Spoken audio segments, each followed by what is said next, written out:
Sidang jemaat kekasih Tuhan, kita masuk di dalam pemberitaan sabda Tuhan.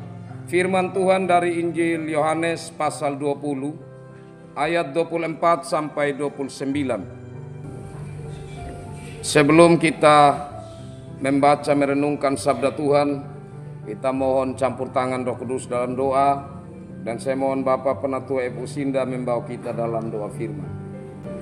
Mari kita satu hati di dalam doa, kita berdoa.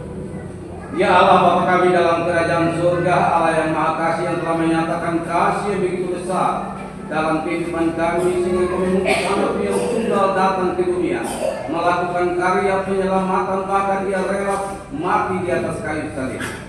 Namun Tuhan, hari ini kami dengan penuh semangat, penuh gembira, rasa syukur yang begitu besar di hadapan hadirat-Mu ya Allah, karena kemenangan di dalam Kristus Yesus menjadi kemenangan bagi kami semua.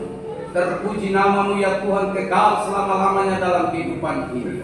Dan saat ini Tuhan, dalam persekutuan kami hendak membaca merenungkan kebenaran firman-Mu Tuhan. Namun Tuhan, kami menyatakan diri kami bahwa kami adalah manusia yang penuh dengan kelemahan dan keterbatasan. Oleh karena itu Tuhan, kami mohon, penuhi kami dengan kuasa Roh Kudus-Mu, baik kami sebagai warga jemaat yang akan merenungkan firman, maupun hamba-Mu Tuhan yang Kau pakai hari ini untuk menyampaikan kebenaran firman. Biar Roh Kudus-Mu menaungi kami semua Tuhan, sehingga dari kebenaran firman akan menjadi kekuatan dan mendatangkan berkat dalam kehidupan kami, untuk kami menjalani kehidupan kami tetap bersama-sama dengan Dia. Datanglah ya Tuhan dan berfirman, karena kami siap untuk merenungkan. Di dalam nama Yesus kami berdoa. Amin. Amin. Terima kasih Bapak Penatua Epu Sinda. Saya bacakan bagi kita bagian firman Tuhan yang akan menjadi perenungan bersama dalam perayaan Paskah ini. Yohanes pasal 20 ayat 24 sampai 29. Lembaga Alkitab Indonesia atau LAI memberi judul Yesus menampakkan diri kepada Thomas. Tetapi Thomas, seorang dari ke-12 murid itu, yang disebut Didimus, tidak ada bersama-sama dengan mereka ketika Yesus datang ke situ. Maka kata murid-murid yang lain itu kepadanya, "Kami telah melihat Tuhan." Tetapi Thomas berkata kepada mereka, "Sebelum aku melihat bekas paku pada tangannya, dan sebelum aku mencucukkan jariku ke dalam bekas paku itu, dan mencucukkan tanganku ke dalam lambungnya, sekali-kali aku tidak akan percaya." 8 hari kemudian, murid-murid Yesus berada kembali dalam rumah itu, dan Thomas bersama-sama dengan mereka. Sementara pintu-pintu terkunci, Yesus datang dan Ia berdiri di tengah-tengah mereka dan berkata, "Damai sejahtera bagi kamu." Kemudian Ia berkata kepada Thomas, "Taruhlah jarimu di sini dan lihatlah tanganku. Ulurkanlah tanganmu dan cucukkan ke dalam lambungku. Dan jangan engkau tidak percaya lagi, melainkan percayalah." Thomas menjawab dia, "Ya Tuhanku dan Allahku." Kata Yesus kepadanya, "Karena engkau telah melihat aku, maka engkau percaya. Berbahagialah mereka yang tidak melihat, namun percaya." Demikian sabda Tuhan yang menjadi perenungan kita dalam kesempatan indah perayaan Paskah hari ini. Berbahagialah saya dan saudara yang selalu rindu akan firman Tuhan, rindu akan kebenaran Tuhan, rindu membaca firman, mendengar firman, merenungkan firman, menerima dan melakukan firman dalam hidup ini. Shalom. Kekasih-kekasih Tuhan,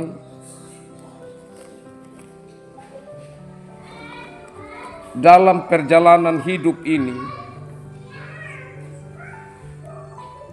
kalau kita renungkan hal yang membawa kebahagiaan, rasa hati senang, rasa sukacita, macamnya lebih sedikit dari berbagai tekanan yang membebani hati dan pikiran kita. Karena itu tidak jarang kalau ada bertemu satu dan yang lainnya Bukan dengan wajah ceria dan menceritakan kebaikan-kebaikan Tuhan. Tapi saat bertemu, ini ada lagi ini duka di sini, ada lagi ini urusan keluarga di sini. Pokoknya yang berat-berat Bapak Mama. Karena begitu. Jadi kalau kita renungkan satu hari dalam perjalanan hidup kita, wah itu beban berat yang kita pikul itu membuat kita terkadang sulit sekali merasa bahagia. Karena ini beban hidup ini macam menekan, tidak berhenti, silih berganti. Nah, kekasih-kekasih Tuhan, kalau kita renungkan lagi lebih mendalam, di dalam rumah tangga kita, sebenarnya hal yang membuat kita itu merasa banyak tekanan, itu dari masalah apa saja? Kalau bapak-bapak dia pikir yang besar. Biasa pikirannya begitu. Jadi kalau bapak-bapak itu kalau masalah-masalah yang berat serahkan sama bapak. Jadi kalau ada utang kerbau lah, apa itu bapak-bapak. Tapi kalau masalah garam, tanya mama. Jadi masalah yang paling banyak apa masalah kecil atau besar? Saya rasa sama. Tapi kalau mau lihat betul, yang kecil-kecil itu lebih. Jadi yang melihat ini, besok ini bagaimana supaya campur lagi jagung agak begini supaya dia bisa bertahan beras ini. Tunggu sampai panen tidak gampang. Tapi maksudnya di sini baik bapak-bapak maupun mama-mama itu punya pergumulan dalam rumah tangga. Kemudian orang-orang muda, pergumulan apa? Pergumulan orang-orang muda ini itu kalau komunikasinya kurang. Tidak boleh komunikasi kurang. Jadi kalau anak muda ini kalau putus atau kurang dia punya pulsa data, itu resah dan gelisah luar biasa. Itu komunikasi penting sekali. Tetapi memang kalau tidak diatur dengan baik, itu membawa bahaya tersendiri lagi. Anak-anak dong tidak mau tahu, dong riang saja kan. Anak-anak tidak mau tahu apa yang dia minta ada, dia tidak peduli. Kita ada pusing, dia tidak tahu apa yang kita pusingkan. Saya kalau di rumah, kalau saya ada buat apa begitu, ada persiapan atau kerja, ketik apa, itu kalau Al yang datang, Al jangan ganggu Papa. Bapak ada sementara persiapan. Dia sudah mengerti, jadi dia minggir. Kalau Encece man dia mengerti. Dia tidak mau tahu ada kerja apa, siapa dia tidak tahu itu. Yang dia tahu dia punya waktu bermain. Dia tidak tahu itu Bapak punya waktu kerja. Yang dia tahu harus ikut dia, bukan dia yang ikut kita. Jadi kadang ada hal-hal yang tidak kita sangka, yang membuat kita merasa terbeban dalam hidup ini. Kekasih-kekasih Tuhan. Dan yang parahnya, kalau apa? Pertama, kalau persoalan hidup kita itu mulai melemahkan iman kita, itu yang parah. Kalau dia tidak sampai melemahkan iman, di saat kita tambah ada pergumulan, tambah dekat Tuhan, itu bagus. Tapi persoalannya kalau sudah mulai ada beban berat, rasa tidak nyaman di pikiran, rasa tidak nyaman di hati, dan kemudian melemahkan iman, itu yang bermasalah. Lebih lagi, kalau masalah sudah terlalu berat, Bapak Mama, maka firman itu tidak masuk. Contohnya, Bapak Mama duduk sekarang di gereja, tapi beban berat, ada pikirin beban, biar saya ada bicara keras pun, tidak tahu ini ada di mana ini saya bersuara. Karena sementara ada melayang ke sana karena ada berat ini beban. Nah, itu yang tidak jarang kita hadapi dalam hidup ini. Bapak Mama kekasih Tuhan, kalau kita melihat dalam bagian firman Tuhan yang kita baca tadi, murid-murid pun mereka sedang berada dalam pikiran hati yang tidak sukacita. Pikiran hati yang tidak nyaman, pikiran hati yang terbeban berat. Masalah apa yang mereka sedang hadapi? Masalah yang pertama, Yesus yang mereka bangga-banggakan. Yesus yang selama itu mereka ikuti sampai tinggalkan berbagai pekerjaan mereka. Tapi terakhir, Yesus itu ditangkap, disalib dan mati. Mereka kecewa. Kenapa kita ambil keputusan yang salah? Kenapa kita ikut orang yang salah? Ya, itu yang sempat ada di dalam pikiran para murid. Selain itu kekasih-kekasih Tuhan, mereka kecewa karena Yesus yang mereka lihat, yang mereka yakin betul adalah ini Mesias, yang selama itu mereka banggakan, yang membuat berbagai mujizat-mujizat besar. Tapi kenapa ditangkap Yesus lemah? Yesus tidak mampu membuat mujizat. Malah mujizat yang Tuhan lakukan yang nampak sedikit muncul, itu seperti membantu orang yang salah. Kan ada yang datang begini langsung salah satu murid potong itu salah satu punya telinga. Tapi Yesus ambil itu telinga tempel kembali. Kenapa ini orang datang tangkap sama Yesus tapi tidak membela diri?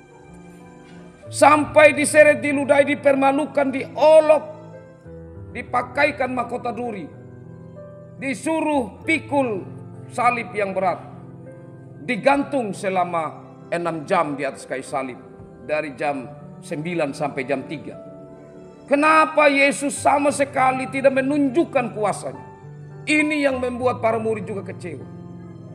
Dan yang terakhir mereka rasa takut. Takut karena ini Yesus disalib di dalam hukuman Romawi.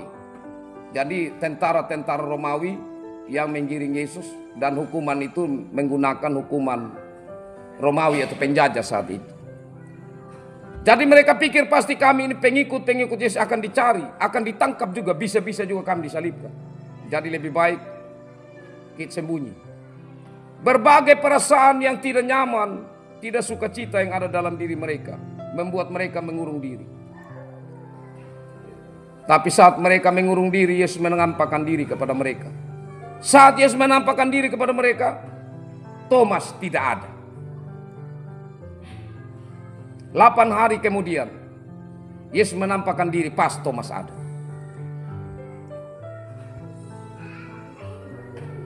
Dan disitulah baru Thomas percaya.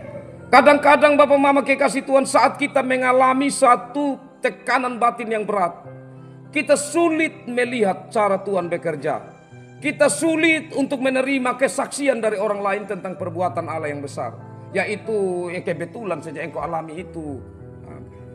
Ya sudah, kenapa juga Tuhan mesti buat sama engkau karya besar, kenapa bukan kepada saya? Kadang-kadang di saat mengalami tekanan yang berat, kita sulit untuk melihat cara kerja Tuhan kepada orang lain. Kita sulit untuk menerima kesaksian dari orang lain.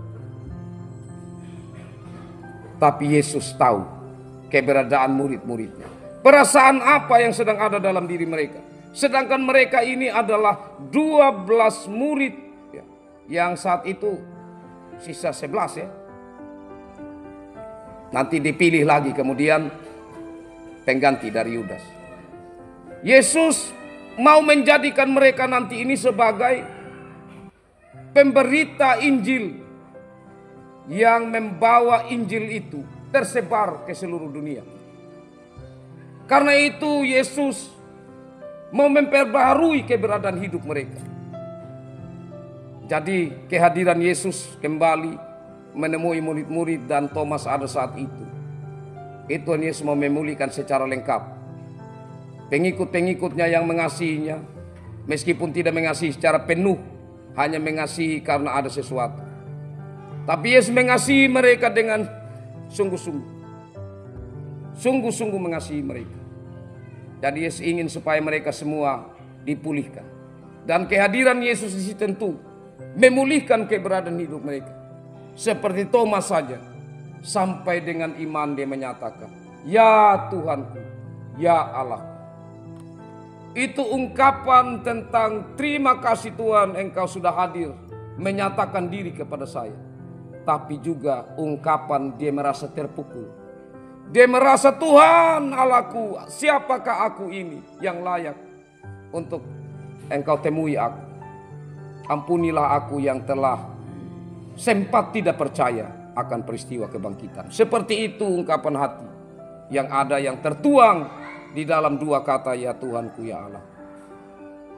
Kekasih-kekasih Tuhan, dari bagian sabda Tuhan ini dalam perayaan Paskah yang kita rayakan bersama ini, sebenarnya mau mengatakan kepada kita bahwa Paskah membawa sukacita, tetapi sukacita kurang penuh dalam diri kita. Karena sukacita ada dalam kebersamaan Paskah seperti ibadah ini. Terima kasih Tuhan kami merayakan Paskah ini. Terima kasih Tuhan kami merayakan kebangkitan ini. Tapi sebagian pikiran kita ada banyak pergumulan, tantangan yang sedang membebani.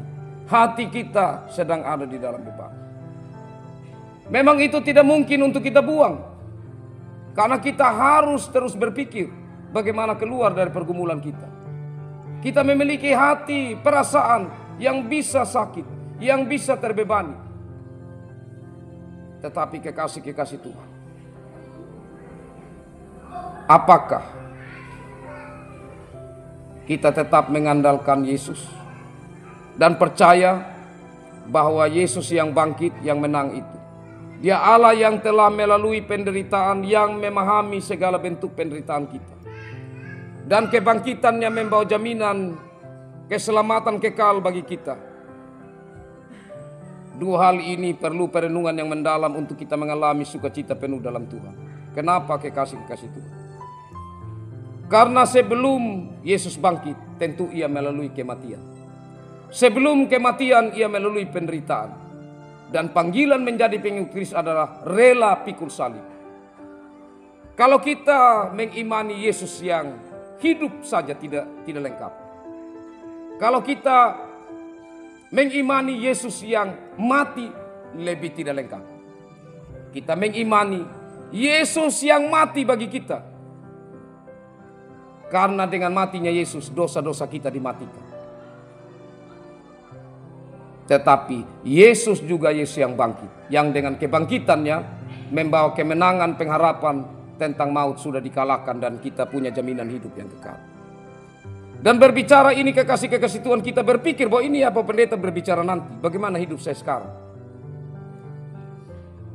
Yesus Kristus sebelum Ia mati dan bangkit, khususnya dalam menyatakan kuasa kebangkitannya, tentu kita mengingat bagaimana dalam perjalanan pelayanan Yesus Dia melakukan hal-hal besar, dan bagaimana juga peduli hatinya kepada orang-orang yang susah, yang sakit, peduli kepada orang-orang yang terpinggirkan dalam masyarakat. Pastilah Yesus peduli dalam hari-hari yang kita jalani, karena Ia sudah melewati itu. Tentulah Tuhan Yesus melihat akan keberadaan kita, Dia Immanuel tetap bersama kita. Tapi sekarang masalahnya tergantung pada kita. Apakah kita sungguh-sungguh, terlebih khusus dalam kesulitan, kita tetap berpegang kepada Yesus, berpengharapan kepada Dia. Ini tidak gampang. Kenapa? Karena satu masalah yang sering terjadi, ini yang terakhir Bapak. Satu masalah yang sering terjadi dalam hidup kita, ini berhubungan dengan apa yang kita inginkan, bukan apa yang Tuhan inginkan. Sekali lagi, masalah dalam hidup kita adalah sehubungan dengan apa yang kita inginkan, bukan apa yang Tuhan inginkan. Saya mau begini, kan saya punya rencana dalam hidup ini. Saya mau begini. Kalau sudah tidak terlaksana, itu masalah. Kesenjangan antara harapan dengan kenyataan itu masalah. Dan di saat masalah sudah itu ada, maka di situ sudah yang membuat kita lemah. Tapi kalau kita mikirkan bahwa apa yang Tuhan rencanakan, biarlah itu yang terjadi dalam hidup saya. Memang saya punya harapan seperti ini. Tapi kalau Tuhan mau menyatakan ini, saya terima. Dan saya melihat pasti ada yang Tuhan mau nyatakan di tempat lain, yang mungkin saya tidak minta, tapi ini yang perlu dalam hidup saya. Kalau itu yang terjadi, saya percaya Bapak Mama, maka satu hari paling tidak kita mulai berhitung. Oh, yang lalu 60% itu saya merasa susah, merasa orang hidup tanpa pengharapan, merasa hanya beban saja dalam hidup ini. 40% saya sukacita. Puji Tuhan sekarang sudah 50% saya merasa sukacita. 50% itu saya merasa aduh terlalu berat hidup ini. Merasa orang yang tidak punya pengharapan. Belajar perlahan-lahan dan pada akhirnya kita bertemu satu dan yang lainnya dengan wajah sukacita. Kenapa? Karena kita berbagi pengalaman dengan saudara-saudara seiman kita. Kita akan menyatakan aura-aura positif yang membangun hidup kita. Karena kalau kita hanya menggerutu aura negatif Bapak. Satu om begini, susah. Itu negatif terus sudah. Kita seperti berkerut terus dan lemah terus dalam hidup ini.